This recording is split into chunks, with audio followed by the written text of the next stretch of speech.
बिस्मिल्लाहिर्रहमानिर्रहीम, अस्सलामुअलैकुम, welcome to सुबह सवेरे पाकिस्तान। गुड मॉर्निंग, मैं हूं हमजा तारड़ और मैं हूं इशार सुलेमान। प्रोग्राम का बाकायदा आगाज़ करेंगे इस उम्मीद के साथ कि आप अच्छे होंगे, खुशबाश होंगे।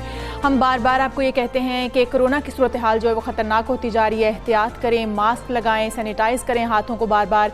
और फिर अब तो रमज़ानुल मुबारक भी है, वैसे भी आप 5 वक्त की नमाज़ पढ़ते हैं हमजा, तो हाथ बार बार धुलते हैं, आप वज़ू करते हैं, ये एक अच्छी जो है वो चीज़ है। और हमने कल भी आप लोगों को बताया कि भारत में जिस तरह से अनाउंसमेंट्स हो रही थी कि मुसलमानों से कि आप लोग दुआ कीजिए, इल्तिजा कीजिए कि जो ये कोरोना वबा है इसकी बादल छट जाए। हाँ, बिल्कुल ऐसे ही है। लेकिन हम इसका दूसरा रुख देखते हैं तस्वीर का। हमें कल एक वीडियो जो है हम सब ने सोशल मीडिया के ऊपर देखी कि लाहौर की एक मार्केट है, उस मार्केट के अंदर इतना ज़्यादा रश है कि जिस तरह से ट्रैफिक ब्लॉक हो जाती है ना, तो गाड़ियाँ नहीं गुजर पा रही होती, बाइक्स नहीं गुजर पा रही होती, बिल्कुल उसी तरह से इस तरीके से रश था कि लोग अब चल नहीं पा रहे थे। मतलब कि तिल धरने की जगह नहीं थी, ये वो वाली सूरत हाल थी। और लाहौर की वो मार्केट थी, और लाहौर में सूरत हाल क्या है वो हम सबको पता है। तो यानी कि जो गवर्नमेंट कह रही है, जो आपको डॉक्टर्स कह रहे हैं, जो आपको मीडिया बता रहा है कि हालात ऐसे हो गए हैं, और हम लोग सोशल मीडिया पर जितनी भी बातें कर लें, जितने भी ट्रेंड्स चला लें कि जी कि हमारे हमसाया मुल्क के हालात इतने ज़्यादा ख़राब हैं, हमें एहतियात करनी चाहिए, लेकिन हम उस पर अमल नहीं कर रहे हैं। हम आपको वो हकीकत दिखाते हैं, वो चीज़ें, वो फैक्ट्स एंड फिगर्स बता रहे हैं जो कि इस वक्त बाहर चल रहे हैं, जो कि हमारे अदाद-ओ-शुमार हम तक पहुँच रहे हैं। आप लोग अगर इस चीज़ को सीरियस नहीं ले रहे तो सोशल मीडिया जो चल रहा है इस वक्त, भारत की जो सूरत हाल है उसको देख कर कोई सबक सीख कि इस वक्त जो वहाँ की सूरत हाल है उसको हमें देखकर इब्रत हासिल करने का वक्त है कि हम संभल जाएं उससे पहले कि हमारे ऊपर भी वो वक्त ना। अच्छा, अब इशाल आप मुझे बताओ कि जब आप सड़क पे जा रही हो, आप देख रही हो, ऑफिस आती हो, घर जाती हो, या आपको कुछ ज़रूरी काम से अगर बाहर भी निकलना पड़ता है, कितने फीसद लोग हैं जो मास्क पहन रहे हैं? यार अभी भी मेरे ख्याल में कुछ बेहतरी आई है, लेकिन ये कि आप कह सकते हैं कि 70% लोगों ने मास्क पहना। तो वो जो 30% चलें, अगर हम एक रफ आइडिया ना कि 70% ये समझती हैं, ये एक सब्जेक्टिव सी चीज़ है, मुझे लगता होगा शायद 40% लोग पहनते हैं। अगर 70% को भी ले लें तो वो जो 30% है वो बाकी 70% के लिए भी खतरा बन जाता है। बिल्कुल, तो इस तरह से मत कीजिए, खुदारा एहतियात कीजिए। बहुत ही गंभीर हालात हैं, अगर हम कहें बहुत मुश्किल हालात होते चले जा रहे हैं। हम वफाकी हुकूमत पर तनकीद करते हैं, तमाम सूबों को भी देख लिया जाए तो वो वफाक पर तनकीद करने के लिए सूबे भी तैयार होते हैं। सारा मलबा अगर आवाम को देख लिया जाए, पूछा जाए, तो वो सब वफाक के ऊपर डाला जा रहा होता है। लेकिन जब वफाक ने आपको इजाज़त दे दी कि आप वैक्सीन जो है वो मंगवा सकते हैं, आप इम्पोर्ट कर सकते हैं, तो फिर सूबों ने क्या किया? सूबों ने अपने अवाम के लिए कितना जो है फंड जो है मुख्तस किया। मुख्तस करने के बाद जब ऐलानात आपने कर दिए, उसके बाद अभी तक आपने किया क्या है? ये सवाल जन्म लेते हैं। किसी एक भी सूबे में अभी तक जो है वो अमली तौर पर हमें इकदाम होते हुए नजर नहीं आए। किसी ने फंड के लिए नहीं बताया कि हमने इतना फंड मुख्तस कर दिया, या फिर हम वैक्सीन कब मंगवा रहे हैं। अगर वफाक ने आपको मेरे ख्याल में कर दिया है कि आपको हैंड दे दिया, अपर हैंड की इजाज़त दे दिया कि आप कर सकते हैं, आप वैक्सीन मंगवा सकते हैं अपने सूबों के लिए, अपनी आवाम के लिए, तो आप फिर किस चीज़ का इंतजार कर रहे हैं? हम बार बार यही कहते हैं, पंजाब में वैक्सीनेशन जो है उसके सुस्त रवि का शिकार है। सिंध में भी हम देखें तो ऐसा ही है। हम दीगर जो डिस्ट्रिक्ट्स हैं या दीगर जिला हैं उनमें भी देख लें तो हमें यही सूरत हाल देखने को मिल रही है। ठीक है, हमारे पास पंजाब, सिंध, खैबर पख्तूनख्वा, बलूचिस्तान, चारों हुकूमतों के तर्जुमान हमारे साथ मौजूद होंगे। उनसे जानने की कोशिश करेंगे कि सूबे की हद तक आप लोगों ने क्या किया। सबसे पहले बात करेंगे तर्जुमान पंजाब हुकूमत, मुसर्रत चीमा साहिबा हमारे साथ मौजूद है। मुसर्रत जमशेद चीमा साहिबा, अस्सलाम वालेकुम, गुड मॉर्निंग। ये पंजाब हुकूमत अब तक कितनी वैक्सीन अपने तौर पर खरीद चुकी है? मजीद कितना बजट उस पर खर्च किया जा चुका है? क्या फैसले किए गए हैं? क्या होगा आगे? ये प्लीज बता दीजिएगा। शुक्रिया। सबसे पहले तो मैं अर्ज करूं कि पूरे पंजाब की और बिलखसूस जो हमारे बड़े शहर हैं उनकी जो कंडीशन है वो खासी तशवीशनाक है। अगर मैं लाहौर की बात करूं तो इस वक्त हमारी जो शरह है वो पॉजिटिविटी रेट तकरीबन 20% से ज़्यादा हो चुका हुआ है। और अगर मैं और चंद बड़े शहरों की बात करूं, फैसलाबाद 27% पे है और जो मुल्तान है वो 23% पे खड़ा है। और अगर हम इस वक्त हॉस्पिटल्स की बात करें तो अगर हम वेंटिलेटर्स की बात करें तो लाहौर के अंदर कोई 89% वेंटिलेटर्स भर चुके हैं। इसी तरह गुजरांवाला में 88%, फैसलाबाद में 87%। और ये बड़ी अलार्मिंग सिचुएशन है। और अगर हमने इस वक्त काबू ना पाया तो हम बिल्कुल वही सूरत हाल का हमें सामना करना पड़ेगा जो इस वक्त भारत के अंदर हो रही है।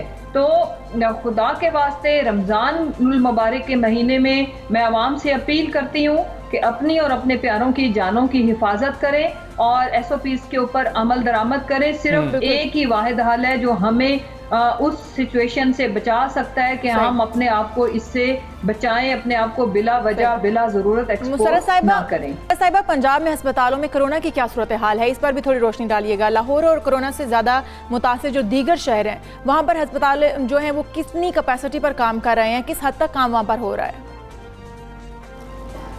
देखिए, सबसे पहले तो जैसे आपने अभी वेंटिलेटर्स वगैरह की कैपेसिटी का भी पूछा, तो मैं उसमें मजीद ये बात करूं कि कोई पंजाब के अंदर हमने कोई 200 मजीद वेंटिलेटर्स और मजीद ऐड किए हैं और एक दिन में लाहौर के अंदर 23 वेंटिलेटर्स का मजीद जो है ना वो हमने इजाफा किया है एक शहर के अंदर। उसके बाद अगर हम SOPs की बात करें तो SOPs के ऊपर अमल दरामद कराने की जो कोताही है या लापरवाही है, हम उसके किसी सूरत मुतहम्मिल नहीं हो सकते। वजह उसकी ये है कि अगर इस वक्त हमने सिचुएशन को कंट्रोल नहीं किया तो जैसे मैंने पहले अर्ज किया कि हम बहुत भयानक सिचुएशन का हमें सामना करना पड़ सकता है। तो उसके लिए हमारी जितनी भी हमारा जो पूरा सूबा पंजाब है उसके अंदर जितने भी हमारे ज़िले इंतज़ामिया हैं उनको ये वाज़ेह हदायत हैं।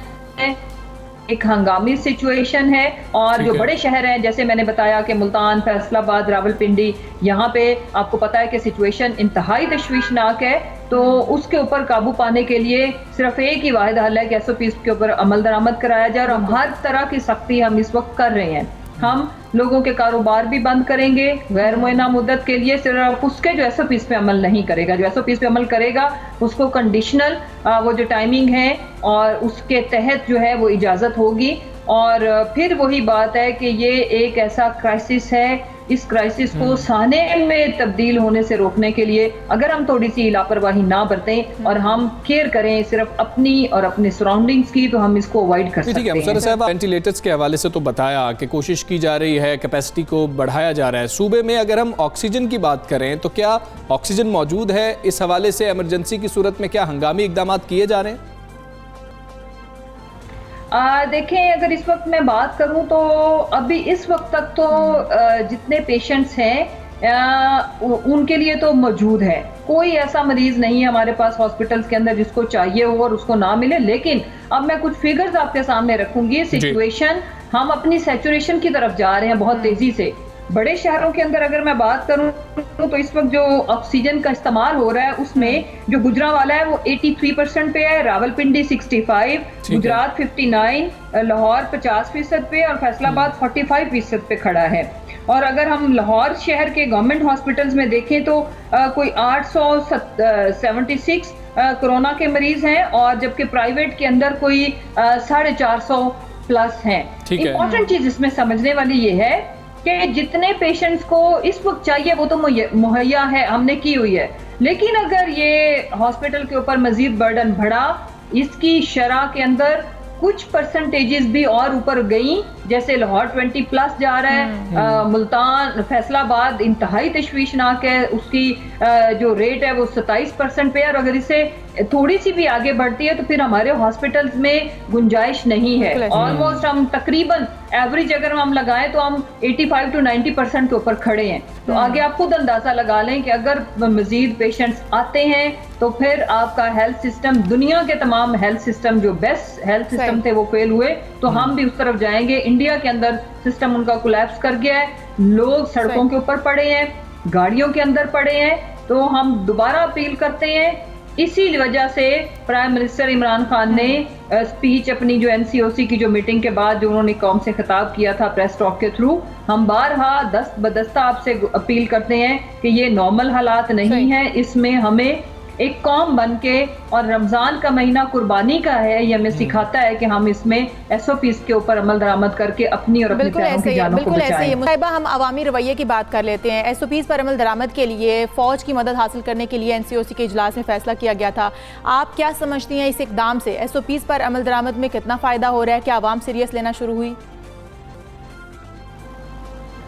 जी, ये बड़ा बरवक्त फैसला है और मैं प्राइम मिनिस्टर साहब के इस फैसले को सराहती हूँ कि पूरी दुनिया में वैसे जहाँ पे इस तरह की सिचुएशन है, हुकूमतों ने फ़ौज को कॉल दी और ये बरवक्त है। और उसका तरीकाकार ये है कि जितनी भी हमारी डिस्ट्रिक्ट एडमिनिस्ट्रेशन है उनके साथ SOPs पे अमल दरामद कराने के लिए ये उनको असिस्ट करेंगे। जहाँ पे अब हम स्मार्ट लॉकडाउन लगाएंगे, कंप्लीट लॉकडाउन जिन एरियाज में होगा वहाँ पे ये लॉ एंड ऑर्डर की सिचुएशन या चीज़ों को कंट्रोल करने के लिए SOPs पे अमल दरामद कराने के लिए ये हमारी जो पुलिस है, लोकल एडमिनिस्ट्रेशन है, डिस्ट्रिक्ट एडमिनिस्ट्रेशन है, उनके साथ मिलके अवाम को ये बावर कराएंगे कि SOPs पे अमल दरामद किए बगैर हम बाहर नहीं आ सकते। और सबसे इम्पोर्टेंट चीज़ ये है कि क्या ये अच्छा हो कि किसी भी ऑन ड्यूटी बंदे को आपको ये ना कहना पड़े कि आपकी ज़िंदगी के लिए ये मास्क कितना ज़रूरी है। एज ए सॉलिडारिटी रमज़ान से ये सबक सीखते हुए हम सबको ये सोचना है कि हमने अपनी भी हिफाजत करनी है और अपनी कम्युनिटी में भी हमने जो आर्मी आके रोल अदा कर रही है, जो पुलिस वाले अदा कर रहे हैं, जो आपकी ज़िला इंतज़ामिया कर रही है, हम सारे सोल्जर बने और इस मुसीबत से निकलने में अपना एक अमली रोल अदा करें। ठीक है, बहुत शुक्रिया आपका। सुबह सवेरे पाकिस्तान का हिस्सा बनी और इशाल जिस तरीके से वो कह रही थी कि कोशिश की जा रही है और आवाम से अब गवर्नमेंट अपील ही कर सकती है और फिर जब सख्ती भी की जाएगी, अब कुछ फैसले ऐसे लिए गए हैं कि सख्ती की जाएगी तो बेहतर है कि अब हम एहतियात करना शुरू कर दें। और जो आप देखें ना ग्राफ्स, अगर हम देखें इंडिया के साथ जब हमारे वो कंपैरिजन किए जा रहे हैं तो पहली लहर को, फिर दूसरी लहर को और तीसरी लहर को जब मिलाया जा रहा है तो 2 महीने के फ़र्क से देखा जा रहा है कि उधर 2 महीने पहले हालात ख़राब होते थे, पाकिस्तान में 2 महीने बाद हो रहे थे। तो अभी हमें एहतियात बहुत ज़्यादा करनी है। हमारा जो अवाम का रवैया है उसमें बेहतरी कब आएगी? हम इसकी उम्मीद जाहिर कर सकते हैं, हम इसकी ख्वाहिश कर सकते हैं कि हमारी अवाम का जो रवैया है वो बेहतर हो जाए। हम अपील भी बार बार करते आ रहे हैं आप लोगों से। अब तो हुकूमत आपसे अपील कर रही है, जो आर्मी इस वक्त जो है उनको कहा गया है कि वो भी आपसे यही दरख्वास्त करते हुए नजर आते हैं कि आप खुदारा अब सीरियस ले लें, अब आप SOPs को फॉलो कर लें ताकि आप अपने प्यारों को बचा सकें, अपने आप को बचा सकें। बिल्कुल ऐसे ही है। हम खैबर पख्तूनख्वा में क्या सूरत हाल है जानेंगे। तर्जुमान खैबर पख्तूनख्वा हुकूमत कामरान बंगश साहब हमारे साथ मौजूद है। बंगश साहब अस्सलाम वालेकुम, गुड मॉर्निंग। खैबर पख्तूनख्वा में भी हम देख रहे हैं कि दीगर सूबों की तरह कोरोना केसेस की जो मुस्बत शरह वो मुसलसल बढ़ रही है, तो सूबे में वसाइल के हवाले से हमें बताइएगा, आपको कमी का सामना तो नहीं है? जी बिस्मिल्लाहिर्रहमानिर्रहीम, आपका शुक्रिया। फिलहाल तक तो जो पोजीशन है HDU की, ICU की और हमारे पास जो कोरोना के लिए बेड्स हैं वो कैपेसिटी अभी तो 100% यूटिलाइज नहीं हुई, लेकिन जिस तेजी के साथ केसेस में इजाफा आ रहा है देखने में यही आ रहा है कि मुस्तकबिल करीब में हमारे पास जो है वो बेड्स की और कोरोना फैसिलिटीज की कमी वाक़ई हो सकती है। अच्छा। इसलिए हम बारहा जो है आवाम से अपील कर रहे हैं कि वो SOPs को फॉलो करें। बल्कि अनफॉर्चुनेटली आज हमने डिसाइड कर लिया कि मर्दान में हम मुकम्मल लॉकडाउन की तरफ जा रहे हैं। तो मर्दान में तो 1 हफ्ते के लिए मुकम्मल लॉकडाउन का फैसला कर लिया हमने, लेकिन अभी तक तो 100% यूटिलाइजेशन नहीं है, बट हम उसी तरफ जा रहे हैं कि हमारी कैपेसिटी एग्जॉस्ट तो कामरान बंगश साहब, सोशल मीडिया पर आपने भी देखा होगा खैबर पख्तूनख्वा के कुछ सरकारी अस्पतालों के हवाले से कोरोना मरीजों के लिए जो सर्विसेज की फराहमी है उस पर भारी अखराजात का नोटिफिकेशन ज़ेर गर्दिश रहा है, जिस पर आपके सियासी मुखालिफिन आप पर कड़ी तनकीद भी कर रहे हैं। इस पर क्या कहेंगे आप? जी बहुत शुक्रिया आपका। ये आपने बड़ा एक अहम मौजू जो है उस पर बात की है। ये हॉस्पिटल इंतजामिया की तरफ से इसकी वजाहत आ चुकी है कि ये जो लेटर है ये फेक है।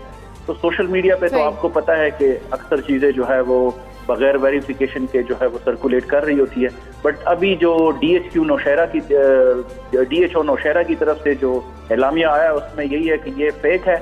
अदरवाइज मैं आपको ये बताना चलूँ कि खैबर पख्तूनख्वा में हमने कोरोना के मरीजों का इलाज भी सेहत कार्ड प्लस से ऑलरेडी ऐलान कर लिया हुआ है। तो ये भी हमारे पास एक एज है कि प्राइवेट सेक्टर भी जो है वो कोरोना मरीजों का इलाज कर। ठीक है, कामरान बंगश साहब बताइएगा, खैबर पख्तूनख्वा हुकूमत अब तक वैक्सीन खरीदारी के लिए क्या कर रही है, क्या प्लान है आपके पास?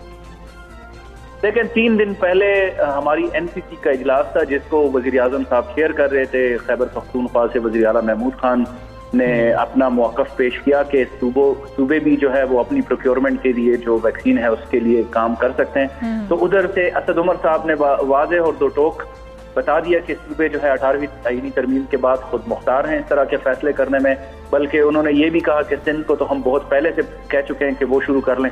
तो हमें अभी गो अहेड मिल गया है, थोड़ी सी एम्बिग्विटी थी वो भी क्लियर हो गई है। अभी इंशाल्लाह हमारी नेगोशिएशन चल रही है मुख्तलिफ जो वेंडर्स हैं ये जो वैक्सीन हैं, इंशाल्लाह बहुत जल्द हम क्वांटिटी का भी और जो वैक्सीन है उसकी मायार का भी हम फैसला कर लेंगे कि कौन सी वैक्सीन हम। सही। कामरान बंगी साहब, सूबे में अगर देखा जाए वेंटिलेटर्स या ऑक्सीजन तो किस हद तक मौजूद है? क्या इमरजेंसी की सूरत में कोई हंगामी इकदाम भी किए जा रहे हैं इस हवाले से? देखिए अभी तो तक तो जो हमारी कैपेसिटी है, जैसे मैंने अभी थोड़ी देर पहले भी बात की, वो तो अभी तक फुली यूटिलाइज नहीं हुई। लेकिन जिस तरीके से जिस तेजी के साथ इजाफा देखने में आया है कोविड केसेस में, उससे हम जितनी भी कैपेसिटी बढ़ाए हैं, आपको पता है हमारी आबादी बहुत ज़्यादा है, हमारे पास तो कमज़ोर सूबा है, वसाइल नहीं है इतने, तो यकीनन हमारे पास शॉर्टेज आने का ख़तरा है। अभी तक जो हमारे मेजर हॉस्पिटल्स हैं और कैपेसिटी इन्हेंसमेंट के ऊपर हमने जो काम किया है, तो मल्टीफोल्ड हम 1 साल पहले जहां पर थे उससे कई गुना ज़्यादा हमारी कैपेसिटी बिल्ड हो चुकी है। लेकिन इसको भी हम नाकाफी समझते हैं। दुनिया के बड़े बड़े ममालिक, तरक्की याफ्ता ममालिक जो है वो कोरोना के आगे बेबस हो गए, उन्होंने घुटने टेक दिए। तो हम भी ये समझते हैं कि अगर यही सूरत हाल रही और जिस तरीके से कर्व ऊपर जा रहा है, तो खुदा न खास्ता हम एक बहुत बड़े सानहे के साथ सामना कर सकते हैं। ठीक है बंगे साहब, SOPs पर अमल दरामद के लिए वफाक के बाद हमने देखा कि सूबों ने भी ये फैसला किया है कि अब पाक फौज से मदद ली जाएगी। किस तरीके से मदद ली जाएगी, किन इलाकों में जो है उनको तयनात किया जाएगा? देखिए खैबर पख्तूनख्वा हुकूमत ने फौज की मदद तलब कर ली हुई है। हमारे जो बड़े शहर हैं वहाँ पे फौज आ भी चुकी है। पेशावर में बिलखुसूस हमने फौज की मुआवनत हासिल कर लिया है। हमारी जिले इंतजामिया के साथ मिलकर फौज जो है वो SOPs की इम्प्लीमेंटेशन के लिए काम कर रही है। ठीक है। जिन शहरों में कोविड की पॉजिटिविटी बहुत ज्यादा है वहाँ पे हम फौज को डिप्लॉय करेंगे। हम ऑलरेडी उनके साथ जो है कोऑर्डिनेशन में है। हमारी जिले इंतजामिया भी SOPs की इन्फोर्समेंट के ऊपर काम कर रही है और साथ ही फौज भी हमारी मदद। ठीक है कामरान बंगी साहब, बहुत शुक्रिया आपका। पाकिस्तान से आप बात कर रहे थे, खैबर पख्तूनख्वा की जो सूरत हाल है वो हमें बता रहे थे। बलूचिस्तान की सूरत हाल शायद जान लेते हैं। तर्जुमान बलूचिस्तान हुकूमत लियाकत शाहवानी साहब हमारे साथ मौजूद है। शाहवानी साहब अस्सलाम वालेकुम, गुड मॉर्निंग। SOPs पर अमल दरामद के लिए कौन कौन से इकदाम सर आपकी गवर्नमेंट कर रही है, और वफाक की जानिब से बलूचिस्तान को कोरोना से निपटने के लिए मतलूबा मदद जो है वो तो फराहम की जा रही है ना? जी, वफाक की तरफ से बलूचिस्तान को मतलूबा मदद तो फराम की जा रही है, लेकिन हमारे अपने अवाम जो है वो हमारी मदद नहीं कर रहे, वो ताउन नहीं कर रहे, SOPs पे अमल दरामद नहीं कर रहे। लॉकडाउन के अलावा, कंप्लीट लॉकडाउन के अलावा बाकी तमाम मेजर्स हम उठा चुके हैं, तमाम सख्तियाँ हम कर चुके और तमाम नोटिफिकेशन हम इशू कर चुके। इस वक्त जो है कोयटा में 144 इम्पोज्ड है। सैटरडे संडे जो है पूरे मार्केट्स बलूचिस्तान में बंद। Saturday Sunday inter provincial public transport बंद। ठीक है। इंटर सिटी जो पब्लिक ट्रांसपोर्ट है 50% कैपेसिटी के साथ। स्पोर्ट्स एक्टिविटीज़, मज़ारात, सिनेमाघर, recreational activities, cultural activities, stadium, gym सारे बंद है, माँ सिवाय वॉकिंग और जॉगिंग ट्रैक्स। और स्कूल जो है प्राइमरी और मिडल वो बंद किए जा चुके हैं। बलूचिस्तान यूनिवर्सिटी को बंद किया जा चुका है। बाकी कॉलेजेस यूनिवर्सिटीज़ खुले हुए हैं, लेकिन सूरत हाल का जायज़ा लेते हुए LCOC की रिकमेंडेशन को मद्देनज़र रख के उसके हवाले से भी फैसला किया जाएगा। और लोगों के ऊपर सख्तियाँ भी की जा रही हैं। कल जो है 800 शॉप्स हमने जो है वो बंद किए हैं, फ़ाइन इम्पोज किया गया है। मज़ीद सख्तियाँ करने के लिए हम लोगों को इलेक्ट्रॉनिक, सोशल, प्रिंट मीडिया के ज़रिए बता रहे हैं, अवेयरनेस कैंपेन ड्राइव कर रहे हैं। व्हीकल्स में स्पीकर्स के ज़रिए, लाउड स्पीकर्स के ज़रिए अनाउंसमेंट हम कर रहे हैं। ये सारा कुछ करने के बाद भी लोग जो है वो SOPs ऑब्जर्व नहीं कर रहे, संजीदा नहीं ले रहे। अब कल जो है वज़ीर आला बलूचिस्तान जाम कमाल साहब ने IG पुलिस कमिश्नर्स और डिप्टी कमिश्नर्स को यह डायरेक्शन जारी की है कि मज़ीद सख्ती की जाए ताकि ये कोरोना का तदारुक हो, ये ना फैले और कंट्रोल रहे। तो मज़ीद सेकंड जो हमने अब स्टेप उठाया है, बाकी 3 सूबे JK और GB ने भी, मां सिवाय सिंध, कि वो आर्टिकल 245 के तहत हमने रिक्विजिशन किया पाक आर्मी जो है के जवान वो सिविलियन गवर्नमेंट की एड में उनकी असिस्टेंस के लिए जो हमने रिक्विजिट किया है, नोटिफाई हमने कर लिया है आज ही से। तो जो हमारे पाक फौज के जो जवान हैं वो भी अब बलूचिस्तान गवर्नमेंट हम स्ट्रेटजी बना रहे हैं, और जो जिन अजला में खसूसन कोयटा है, खुजदार है, केच है, जहाँ पे केसेस ज़्यादा हैं या दीगर अजला जहाँ पे केसेस बढ़ेंगे, तो हम स्मार्ट और कंप्लीट लॉकडाउन की तरफ जा सकते हैं। फिल वक्त SOPs पे अमल दरामद के लिए हमारे जो पुलिस हैं, लेवीज हैं और पाक आर्मी के जवान उनके साथ होंगे और SOPs पे अमल दरामद कराएंगे।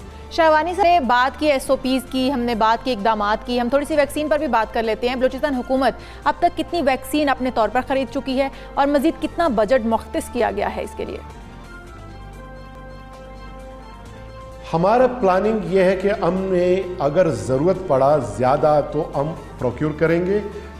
दूसरा हमारी ये स्ट्रेटजी, जो प्राइवेट कंपनीज़ हैं यहाँ पर, जो लैब्स हैं, उनको इनकरेज करेंगे कि वो भी ये इंपोर्ट करके खुद जो है पेशेंट जो अफोर्ड कर सकते हैं उनको वैक्सीनेट करें।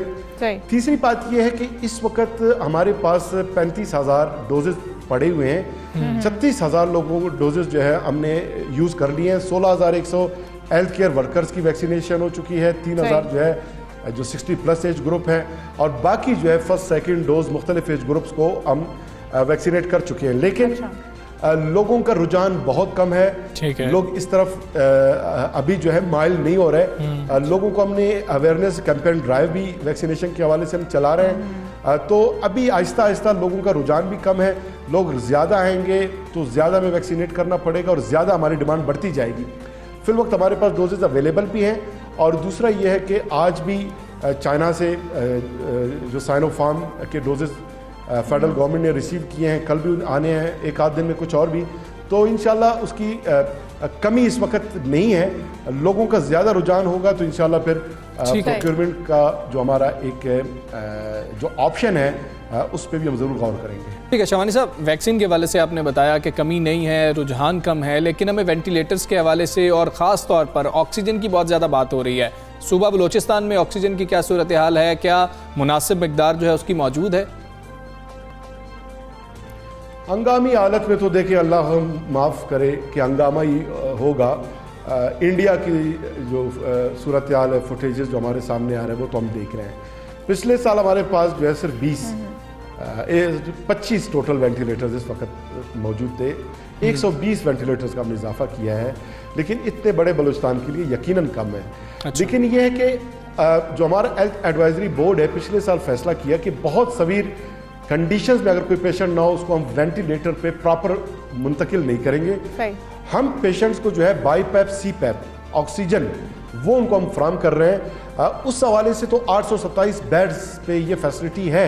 लेकिन अगर ऐसी सूरत हाल पैदा होती है जो इंडिया में पैदा हुआ या वो फर्स्ट वेव में जो वेस्टर्न ममालिक में पैदा हुआ, तो फिर बलूचिस्तान में कितने होंगे? अभी डॉक्टर यास्मीन राशिद साहिबा भी एक शो में मेरे साथ थी कल, उन्होंने भी ये कहा कि 250 नए वेंटिलेटर्स उन्होंने खरीदे हैं। तो अगेन ये भी कम है। तो पूरे मुल्क के साथ ही जो वेंटिलेटर्स की तादाद है वो तो कम है। वो आम हालत में पेशेंट्स को ट्रीट करने के लिए तो शायद काफ़ी हो, लेकिन खुदा न ख्वास्ता इस स्केल पे अगर हंगामी सूरत हाल पैदा हो जाती है तो फिर ये वेंटिलेटर्स तो कुछ भी नहीं। इसीलिए तो हाथ जोड़ जोड़ के चारों सूबाई हुकूमतें, फेडरल गवर्नमेंट, AJK, GB, सारे गवर्नमेंट्स हम हाथ जोड़ जोड़ के क्यों गुजारिश कर रहे हैं कि खुदा ना करे कि ऐसा कोई सूरत हाल पैदा ना हो जो इंडिया में पैदा हुआ, जो वेस्टर्न ममालिक में पहले फेज में पैदा हुआ, वेव में। ऐसी सूरत हाल से बचने के लिए SOPs पे अमल दरामद किया जाए ताकि उस इम्तिहान और उस प्रेशर में SOPs पर अमल दरामद। लियाकत शाहवानी साहब, बहुत शुक्रिया आपका। सबसे पहले पाकिस्तान का आप हिस्सा बने। देखें, तमाम जो सूबाई हुकूमतें, उनके तर्जुमान हकीकतन हाथ जोड़ के आपको कह रहे हैं कि आप SOPs पर अमल दरामद करें, और अगर हम नहीं करेंगे तो हम पूरे पाकिस्तान के लिए मुश्किलात में इजाफा ही करेंगे। बाकी सूबों की तरह सिंध की भी सूरत हाल से आगाह करेंगे आपको, वहाँ से भी हम उनके तर्जुमान लेंगे ताकि आपको पता चल सके कि सिंध की सूरत हाल क्या है। यहाँ पर एक ब्रेक ले लेंगे। बिल्कुल, ब्रेक ले लेते हैं। Stay with us.